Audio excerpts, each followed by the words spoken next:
10 টাকা উপার্জন করলে 8 টাকা দিতে হয় ট্যাক্স সরকারকে। ইংল্যান্ডের মতো ট্যাক্স নিয়ে দরিদ্র দেশ সোমালিয়ার মতো সুবিধা দিচ্ছে সরকার, আর ট্যাক্সের উপর ট্যাক্স নিয়ে সাধারণ জনসাধারণকে সরকার দিচ্ছে কি? এবার সরকারের বিরুদ্ধে সরব হয়েছেন সাংসদ রাঘব চাড্ডা। কি বলেছেন সরকারের বিরুদ্ধে সবিশেষ দেখুন এই বিশেষ ভিডিওর মাধ্যমে। 10 টাকা উপার্জন করলে 8 টাকা দিতে লাগে সরকারকে ট্যাক্স। ইংল্যান্ডের মতো ট্যাক্স নিয়ে দরিদ্র দেশ সোমালিয়ার মতো সুবিধা দিচ্ছে সরকার। সরকার ট্যাক্সের উপর ট্যাক্স নিয়ে জনতাকে দিচ্ছে কি? সাধারণ মানুষের রক্ত চুষে খাচ্ছে সরকার, কিন্তু তার বিনিময়ে সাধারণ জনসাধারণ কোনো সুবিধা পাচ্ছে না। রাজ্যসভায় সাংসদদের ভাষণ দেওয়া নিয়ে দেশ জুড়ে জোর চর্চা। রাজ্যসভার বাজেট অধিবেশনে সাংসদ রাঘব চাড্ডা কি বলেছেন দেখে নেওয়া যাক।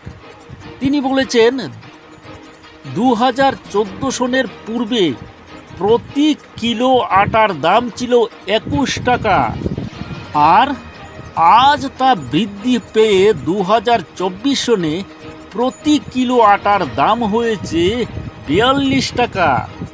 30 টাকার দুধ আজ দাম হলো 70 টাকা। তিনি তার ভাষণে আরও বলেন 300 টাকার ঘি আজ মূল্যবৃদ্ধি হয়ে 600 টাকায় দাঁড়িয়েছে।